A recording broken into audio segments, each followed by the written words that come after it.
Tonight, across the country and here in Saskatchewan, crowds march for and against policies that allow gender diversity to be taught in schools.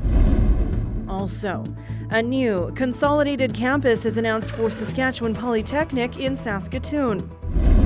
Plus, overcrowded city buses are leaving students behind in Saskatoon, so we went along for a ride to see what's going on.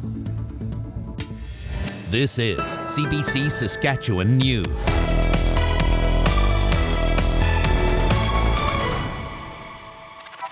It is Wednesday, September 20th, and the CBC Saskatchewan News starts right now. Good evening and thanks for watching. Protests and counter-protests have been taking place in cities across the country today. Different groups are squaring off over issues around gender and sexual education in schools. We'll get to our local story in just a moment, but first, Jamie Strachan looks at what's happening across Canada. Dubbed by organizers as the 1 Million March for Children, thousands came out in cities across the country, airing multiple grievances about how gender identity and sexual orientation are taught in Canadian schools. We see examples of age-inappropriate material, books in our classrooms. There's a lot of concern from many in the community that it's not appropriate. One of the most contentious issues, the right of children to identify by the pronoun of their choice. We must be able to control how we raise them, what kind of values they retain, and for parents to not have a say in the conversation is not going to work out. They don't have the maturity to decide to drink or to have guns or to vote. How the hell they have the right to change their sex without even the knowledge of their parents? In some cities, protests were met by often larger counter-protests. I see a mix of absolute hatred and bigotry. I also see a collection of people who are just scared and want the best for their kids and are afraid. We felt it was important that people congregated here to make people know, and especially queer and trans kids and racialized kids know, that there are people here who have their back. Tempers flared at some events. In Toronto, dozens of police officers kept the sides apart. The issue of pronoun or gender identification differs by province and school board. For example, at the Toronto District School Board, Canada's largest, schools can only inform parents of a pronoun change with a student's consent. In New Brunswick and Saskatchewan, parental consent is required for students under 16. New Brunswick Premier Blaine Higgs doubled down on that policy today. The situation is pretty straightforward. It's quite amazing that there's even a discussion of what the role of parents should be with their kids' lives. For some, an issue thought long resolved. For others, a fight as fresh as ever. Jamie Strachan, CBC News, Toronto. Hundreds of people rallied and marched for the same reason in Saskatchewan, some of them telling our reporters they're just trying to protect their children. Nicholas Frew reports. Car horns echoed in Regina Wednesday morning as people of all ages carried flags and picket signs in the street. The marches in Saskatchewan and across Canada protested sexual education and gender policies in schools. This is only and strictly about the sexual ideology in the schools. This is not a transphobic, this is not about hate. This is about saying that our little ones are too young to understand this. Saskatchewan's Education Ministry announced new school policies last month regarding sexual education and pronoun use in schools. Only teachers can provide sexual education for now, and schools must get parental consent to change a student's name and pronouns if that student is under 16. The ministry says the goal is to better involve parents. The government has been taken to court over its new policy, but the Premier says they are steadfast and plan to enshrine it into legislation. School divisions are working through the implementation of the policy in our classrooms and in our schools across the province, and we've indicated as a government that that is going to be the case moving forward, and we'd ensure that if necessary we'd use tools that are available to the government so that would be the case. The policies have proven divisive, but speakers and marchers in Regina told CBC News the government was courageous. I don't know how this is flipped, but it's flipped so now that the assumed position is parents are unsafe and we have to earn the trust of the school, where it should be the exact opposite. Parents are the safest place for their children and schools should be earning our trust. Some are worried their kids are being taught about sexuality and gender when they're too young. This woman took her 5-year-old daughter out of school for the day to join in. You're confusing young minds. You're taking some fragile, influential young children and you're talking about sexual practices. Like, why do they need to know what you do in your bedroom? The marches were met with some counter-protesters, those supporting the LGBTQ community. The city of Regina also issued a statement that supported its gender-diverse residents. Nicholas Frew, CBC News, Regina. A new consolidated Saskatoon campus for Saskatchewan Polytechnic is coming soon. It will replace Saskatoon's existing network of 13 decentralized buildings, the first of which was built in 1941. Sask Polytech's president and CEO says Saskatoon was most in need of an upgrade. The new location will be at Innovation Place near the University of Saskatchewan. It'll be an innovation corridor unlike anything that exists in Canada. We are creating a center of excellence in applied learning and research to bring together businesses, entrepreneurs, students, and other post-secondary institutions. This is a forward-thinking investment in education. The provincial government is committing up to $200 million for the $500 million project. There isn't a clear time frame on when the new campus will be complete. Premier Scott Moe was at the announcement and spoke to a number of issues. Adam Hunter has more. Premier Scott Moe responded to protests and counter-protests happening in Regina and Saskatoon, asking for those in attendance to be respectful of one another, regardless of where they stood on certain policies and issues. On Tuesday, lawyers for Moe's government were in court arguing against an injunction, which, if granted, would halt the province's new naming and pronoun policy in schools. Lawyers for UR Pride, the group that launched the lawsuit, say the policy is discriminatory because it targets only gender-diverse students. Last week, Saskatchewan's children's advocate called for the policy to be changed, but Moe says that won't happen. There's broad support for this policy across Saskatchewan. That's why the government is ultimately committed to ensuring its implementation today and into the future. With respect to legal ramifications, there are none as of yet. A Regina judge has reserved a decision on the injunction. Premier Moe was asked about recent comments by Prime Minister Justin Trudeau that agents of the Indian government carried out the killing of a Canadian citizen at a Sikh temple in British Columbia in June. The government of India has denied the allegations, calling them absurd. Moe says the province learned about the allegations when the public did. This is very serious, and the fact that the Prime Minister has publicly communicated and singled out one nation in a very unthinkable crime here in Canada, something that I've never seen a Prime Minister do in my life before. Moe says he believes the intelligence the Prime Minister has must be solid, but he says that issue must be kept separate from Canada's trade relationship with India. Moe's government was critical of the federal government's decision to pause trade negotiations over a new deal with India. In 2022, exports from Saskatchewan to India totaled $1.4 billion, up 131% from the year previous. Adam Hunter, CBC News, Regina. The former leader of the opposition has been reflecting on the COVID-19 pandemic, and now Dr. Ryan Miley has put his thoughts into a new book that's out now. Miley left the helm of the provincial NDP in July of 2022, and since leaving politics, Miley says he's leaned more into medicine and his family, and directed his pandemic observations and hopes for the future into a book called A Healthy Future, Lessons from the Front Lines of a Crisis, a book he started writing back in 2021. He joined CBC Radio's Blue Sky this afternoon. COVID didn't create the problems in healthcare, didn't create the waiting lists or the burnout, but it made it worse. It didn't create the poverty and homelessness that we are experiencing in Saskatchewan, but it made it worse. And it made things worse in long-term care, it made things worse in education.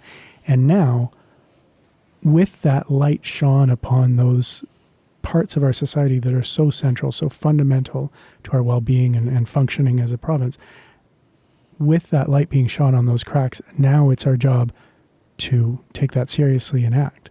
I mean, we see, for example, I work at the Westside Clinic in inner city Saskatoon, and just seeing so many people on the streets on my way to work, things have gotten much worse. And COVID exacerbated that. But we can't just accept that. We have to actually turn things around. Miley hopes lessons learned from the pandemic can be applied to avoid other public health crises in the future. Some Saskatoon high school students who take city transit to school have been having a hard time getting to school.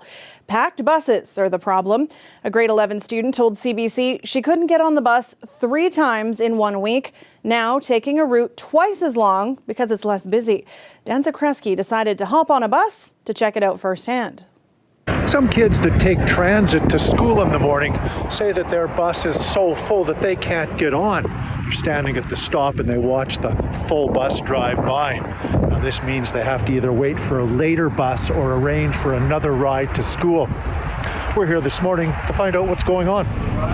We have a transit supervisor on board. Focus on our problem. We're here to just give real-time solutions. So we're looking for real-time solutions. So are you a regular rider? Have you found it's extra crowded right now? Yeah, it is kind of crowded in the door, so when I go out, it's like closing. Yes, that's part of the morning. That's part of the reason I'm riding along. First big stop here at Stonebridge. All right, thank you.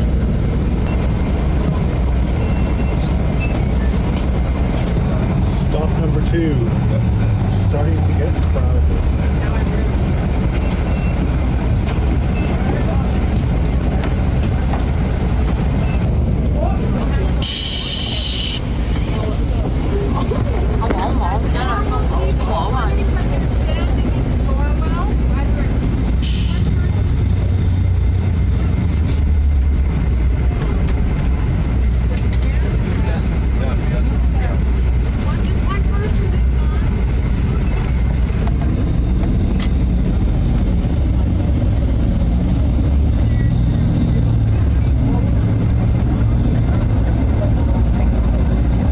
That was an intense half hour. Filled up in 3 spots right through Stonebridge. Didn't turn anybody away, but then again we had transit supervisors on the bus who wanted everybody to get on, and they were talking to everybody. So my takeaway from this is if I were in high school taking the bus, I would probably take an earlier bus or just find an alternate way, because it's going to be really jammed and ugly once people start dealing with parkas and extra gear. Well, September is almost over and students are dressed in layers at the University of Regina. The trend of cool mornings, warm afternoons, and cool evenings continues. Looks like we'll have to soak up the sun this week because there's also some rain in the forecast this weekend. Colette Kennedy has your forecast after the break. Stay with us.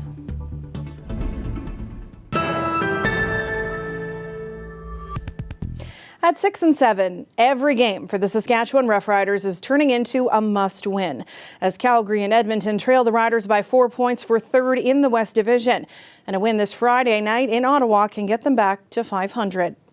The teams last met August 6th at Mosaic Stadium, the Riders winning 26-24. The Green and White's defense was able to contain Ottawa quarterback Dustin Crum, unlike the past 2 weeks where the defense has given up over a combined 1,000 yards in offense. Head coach Craig Dickinson says Ottawa hasn't changed much since that last meeting. They're the same guy, very good on special teams, very physical up front, big.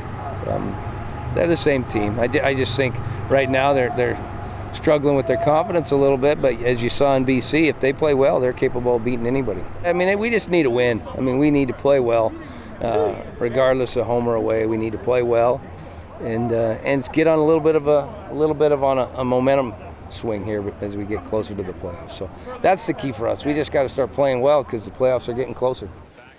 At 3 and 10, the Red Blacks are in the basement of the East Division, losing last week 41-37 to BC. Kickoff at TD Place in Ottawa is at 5 o'clock Saskatchewan time on Friday. A new football helmet developed by a Montreal startup has made it to the big league. The NFL is testing the new helmets after it put out calls for ways to reduce concussions. It's called the Gladiator. As Jennifer Yoon reports, the University of Montreal's football team is among the first to get to try it out. There's a new helmet that's going to hit the fields of the NFL, and it's been developed right here in Montreal.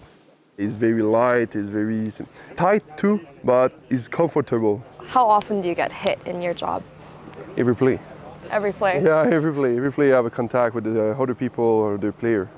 The hope is that this helmet would better absorb the impact. The idea is that it would help prevent traumatic brain injuries, but that's a really complicated puzzle to solve. So you have the impact component here, and you have after that some liner that is there for comfort.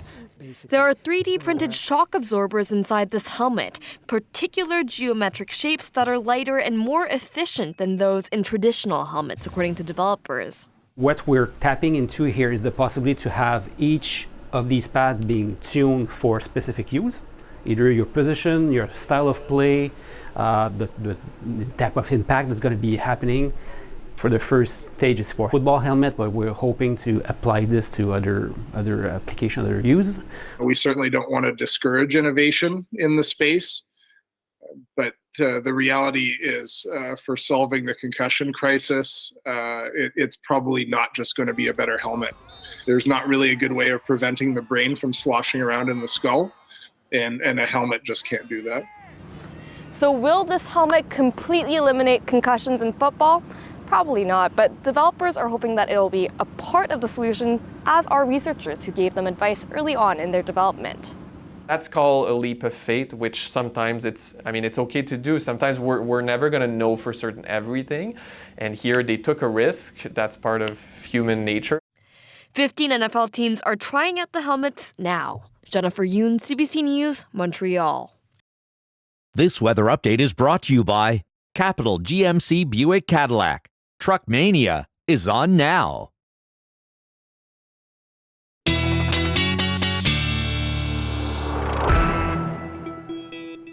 A live look now at downtown Regina, where it's currently a comfortable 21 degrees. It was a really nice day out there today.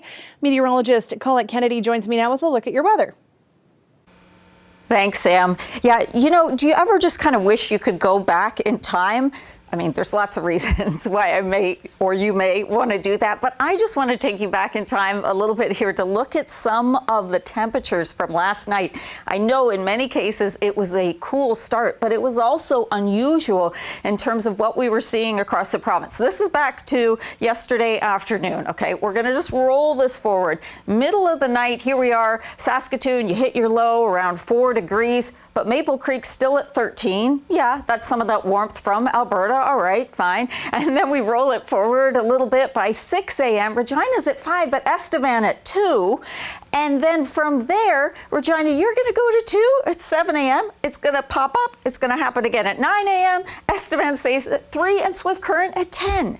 Yes, different wind flow. So we had a southwesterly flow here. This was more of an actually northwesterly flow. So a lot of fluctuations, but all in all, just knowing, yeah, it was cool to get things going. And then once we did, well, things got going pretty nicely now, didn't they?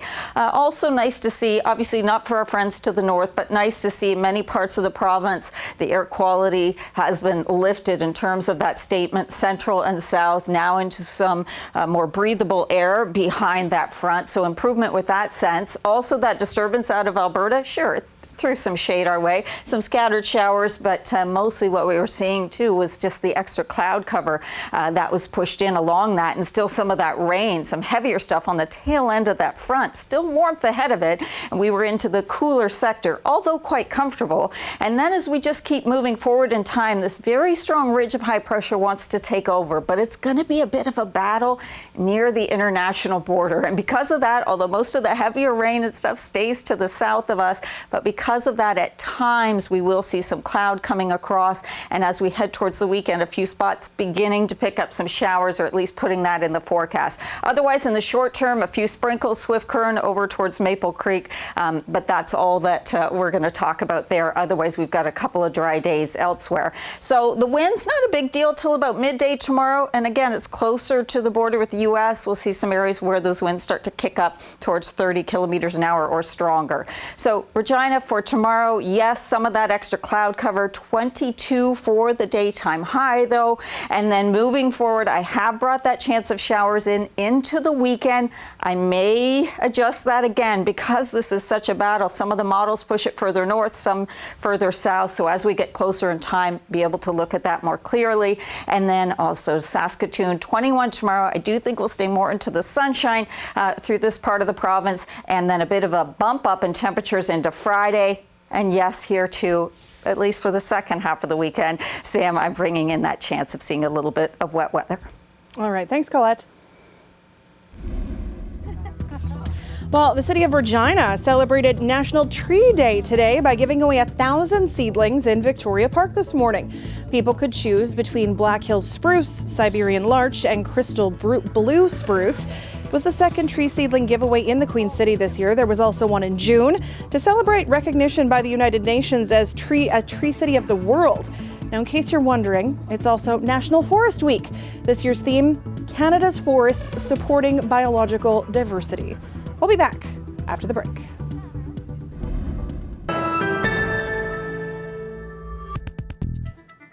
Welcome back. It's business as usual at Ford of Canada. The company and its unionized workers have reached a contract deal and avoided a strike. We have reached a tentative agreement with Ford Motor Company that has been unanimously and proudly endorsed by our entire Master Bargaining Committee. We're very proud of the work that they've done over these many, many weeks, and now we will take it to our members with that endorsement. The tentative deal was reached last night after negotiations were extended for 24 hours. The union, Unifor, represents about 5,600 auto workers at Ford plants and parts distribution centres in Ontario and Alberta. The contract still has to be ratified by workers. Unifor now has to negotiate deals with GM and Stellantis. In the U.S., the United Auto Workers Union has been staging strikes against all of Detroit's Big Three.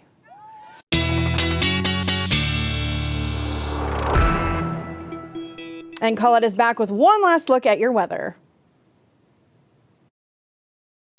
Well, hopefully tonight, Sam, not quite as much of a wild ride with our temperatures as we go through the overnight hours. Let's just start you off here towards midnight, 8 degrees with partly cloudy skies in Regina. And then for 8 a.m. tomorrow, getting the kids out the door, getting off to work, 7 degrees, not as cool as it was this morning with that dip down towards 2, kind of a sun and cloud mix. And that's going to be the thing, some extra cloud cover in this part of the province. For noontime, though, 19. And we are going to see some pretty nice temperatures for the next few days, really quite comfortable.